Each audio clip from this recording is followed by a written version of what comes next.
नमस्कार साथियों, आज है 29 सितंबर और इस सेशन में द हिंदू एडिटोरियल का वोकेबलरी कवर करते हैं। यानी कि द हिंदू एडिटोरियल में जो भी इंपॉर्टेंट वोकेब्स होते हैं उसे with picture and animation cover कराया जाता है।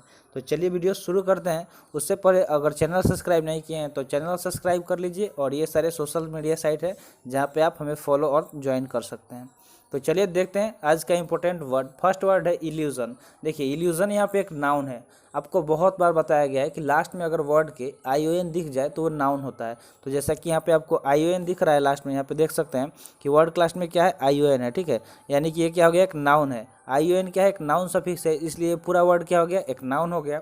इसके मीनिंग की बात करें तो इसका मीनिंग होगा ए फॉल्स आइडिया और बिलीफ स्पेशली अबाउट समबडी और अबाउट ए सिचुएशन। यानी कि किसी कोई फॉल्स आइडिया, ठीक है, यानी कि कोई बिलीफ है, यानी कि विश्वास है लोगों के मन में, तो उसके प्रति एक फॉल्स आइडिया, एक गलत मतलब जो सोच विचार है वो आना। ठीक है, तो उसको इल्यूजन बोलते हैं। ठीक है, तो इल्यूजन एक नाउन हो गया जिसका मीनिंग क्या होता है कि भ्रम। क्या होता है, भ्रम। यानी कि मान लीजिए कि आप किसी चीज़ को के बारे में विश्वास करते हैं, ठीक है, और बाद में आपको क्या किया जाए, उसके बारे में फॉल्स आइडिया दे दिया जाए, यानी कि आपको भ्रमित कर दिया जाए, भ्रम में डाल दिया जाए, तो उसके लिए इल्यूजन वर्ड यूज़ कर सकते हैं। ठीक है, इल्यूजन का आप नॉर्मली कन्फ्यूजन से रिलेट कर सकते हैं।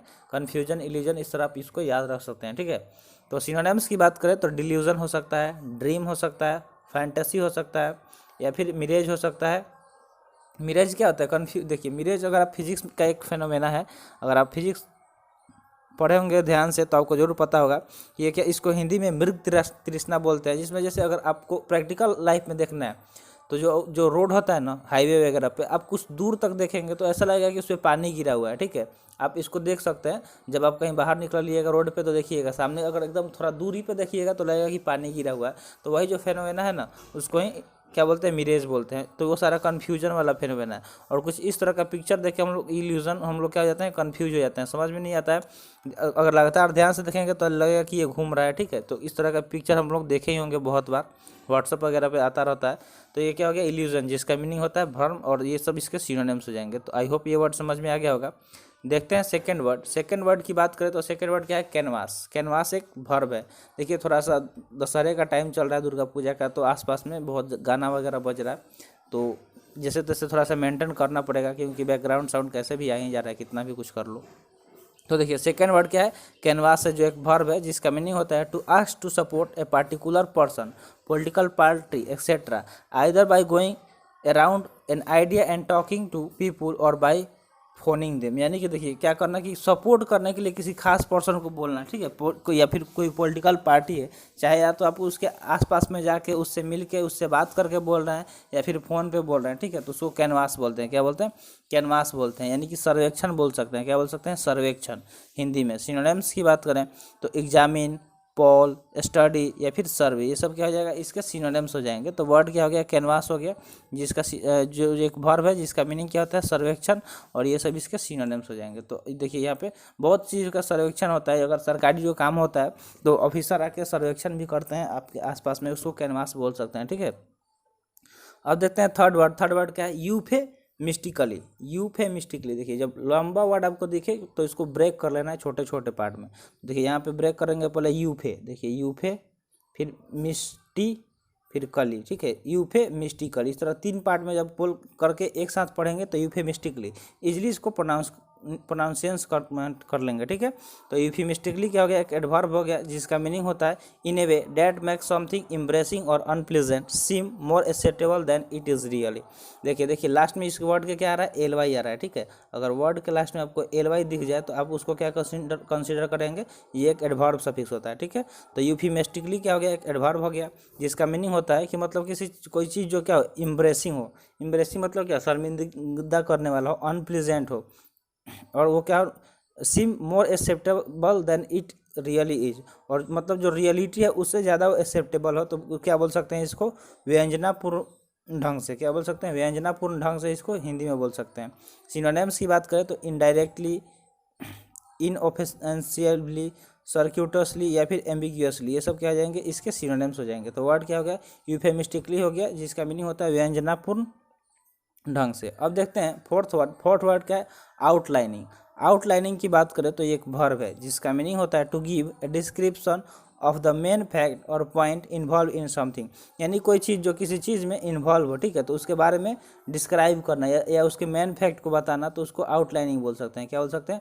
आउटलाइनिंग बोल सकते हैं, यानी कि रूपरेखा इसका हिंदी मीनिंग हो जाएगा। सिनोनिम्स की बात करें तो प्लानिंग, ड्राफ्टिंग, स्केचिंग या फिर डिफिनीशन, ये सब क्या आ जाएंगे? इसके सिनोनिम्स हो जाएंगे। पिक्चर के थ्रू भी देख सकते हैं, यहाँ पे आउटलाइनिंग किया जा रहा है, यानी कि आउटलाइनिंग मतलब क्या हो गया कि किसी चीज़ को रूपरेखा देना, ठीक है, यानी कि प्लान करना, ड्राफ्ट करना। जैसे मान लीजिए कोई पर हम लोग पहले क्या करते हैं कि अगर आपको नया रूटीन बनाना है तो पहले प्लान करते हैं कि आज कल से अच्छे से पढ़ाई करना है। पहले आप प्लान करेंगे, फिर आराम से बैठेंगे, फिर क्या करेंगे, आप अपने एक ड्राफ्ट करेंगे, क्या रूटीन बनाएंगे, ठीक है। तो आउटलाइनिंग मतलब रूपरेखा देना, समझ सकते हैं ऐसे।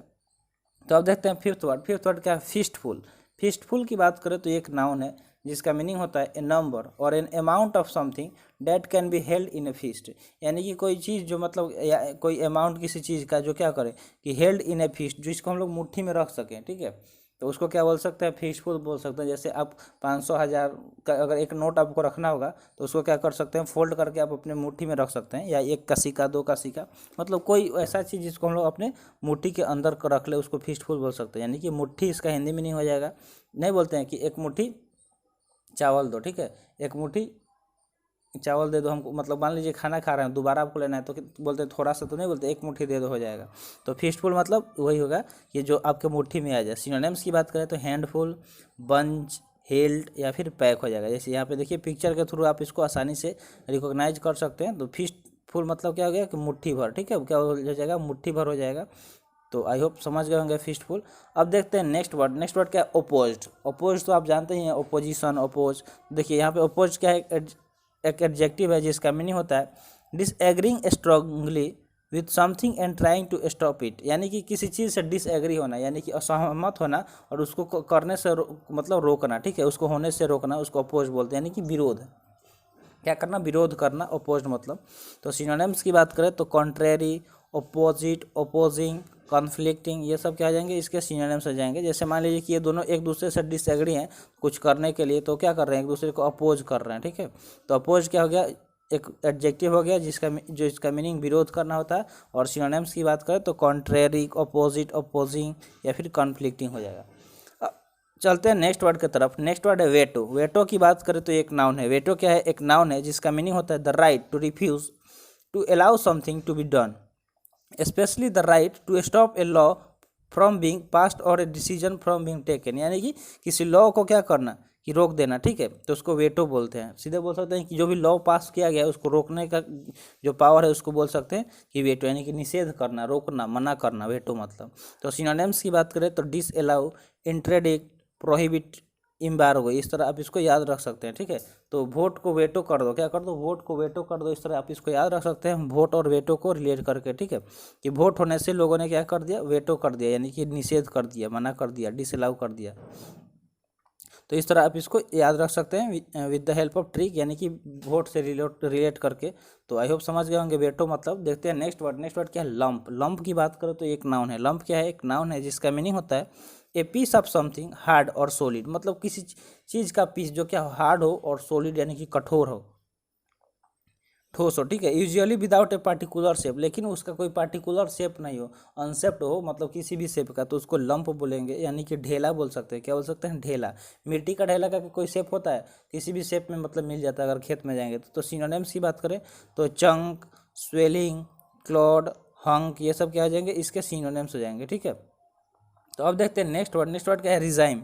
रिजाइम की बात करें तो एक नाउन है जिसका मीनिंग होता है a method or system of government specially one that has not been elected in a fair way, यानी कि एक ऐसा तरीका, ठीक है, सरकार का जिसको एक मतलब इलेक्टेड तरीके से या सही तरीके से नहीं चुना गया, तो उसको क्या बोलेंगे?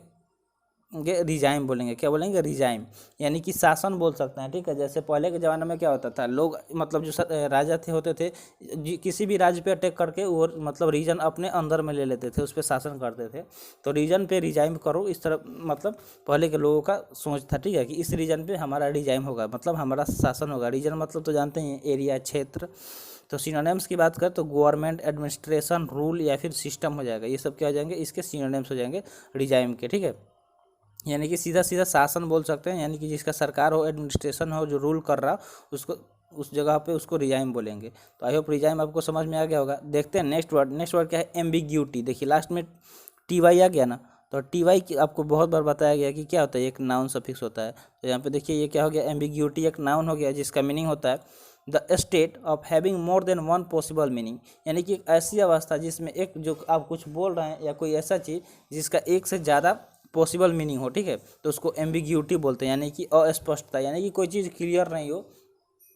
मान लीजिए अलग अलग मीनिंग आ रहा है तो अलग अलग लोग अलग अलग तरीके से सोचते हैं ना, सब किसी का सोचने का नज़रिया एक जैसा होता नहीं है। अगर एक मीनिंग होगा तभी ना लोग एक तरीके से सोचेंगे, ठीक है। तो एम्बिग्यूटी मतलब जिसमें अस्पष्टता हो, यानी कि जो चीज़ क्लियर नहीं हो। तो अनसर्टेनिटी, इक्विवोकेशन, वैग्यूनेस या फिर ऑब्सक्यूरिटी, ये सब क्या आ जाएंगे, इसके सिनोनिम्स हो जाएंगे। तो देखिए वर्ड क्या हो गया, एम्बिग्यूटी। देखिए इतने लोगों को मान लीजिए कोई चीज़ बताया गया जिसमें तीनों आदमी को कन्फ्यूजन है, यानी कि तीनों अलग अलग ही सोच रहे हैं एक बात को लेके, यानी कि वो क्या है, वो बात क्लियर नहीं है, स्पष्ट नहीं है। तो अस्पष्टता हो सकता है इसका हिंदी मीनिंग। तो आज का सेशन यहीं पर समाप्त हुआ। आई होप सेशन अच्छा लगा होगा।